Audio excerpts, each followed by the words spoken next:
Dobar dan, poštovani gledatelji. Zovem se Martina Bandić, za vas sam pripremila priču koja se zove Mali bijeli oblak. A priča počinje ovako. Jedan mali bijeli oblak iznjedrio je iz majčinih velikih bijelih krila. Jedrio nebom kao jedrilica na morskom bilu. Lebdio je nebom, gledao je lovetnja morskih dubina, promatrajući život morske životinje u moru. Prolazio je iznad jate dupina, iznad kitova, iznad morskih pasa, a naročito je volio ozdravljati dupine koji bi ga čuli i ozdravljali bi mu bok oblačiću, igrajući se sa valovima. Jednog dana mama od oblaka htjela mu je nešto važno poručiti. I ovako mu rekla: tvoje vrijeme još nije došlo, a ja moram krenuti za pozivom vjetra. Ti nemoj tada biti blizu mene, jer uskoro će me progutati mrak, to jest gusti, crni, tamni oblaci. Prvo će doći bura, zatim će se na nebu pojaviti gromovi i istovremeno će zavladati tama i ja ću se kao kapi kiše potonuti u morskim dubinama. A tvoje vrijeme još nije došlo. Ti imaš još toliko toga za vidjeti, još si mlad, a ja sam masu toga vidjela i preživjela.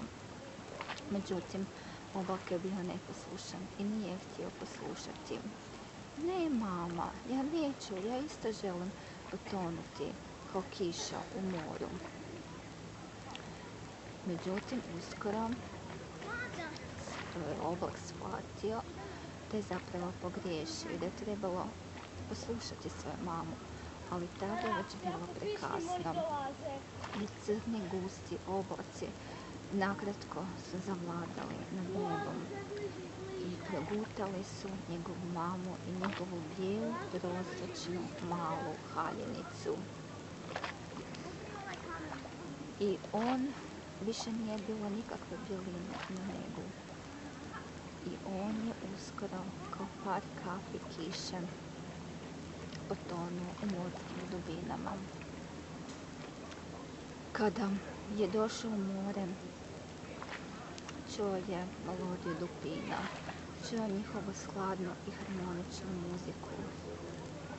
To je bila neka milozvučna melodija koja je jednostavno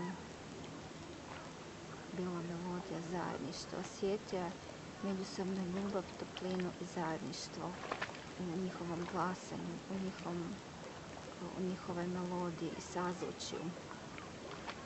Jednostavno harmonično. I tada je shvatio da je pogriješio. Sjetio se maminih priča o nepoznatim dalekim krajevima i zemljama čarobne ljepote i o životinjama kako još nikada nije vidio u životu, a kako je zaista htio vidjeti. Shvatio je da je loše postupio i da je njegova sudbina neposlušnih. Uskoro začelo se more i zajedno s valovima bio je bačen mali oblačić na pješčani čal. Čiča miča, gotova je priča.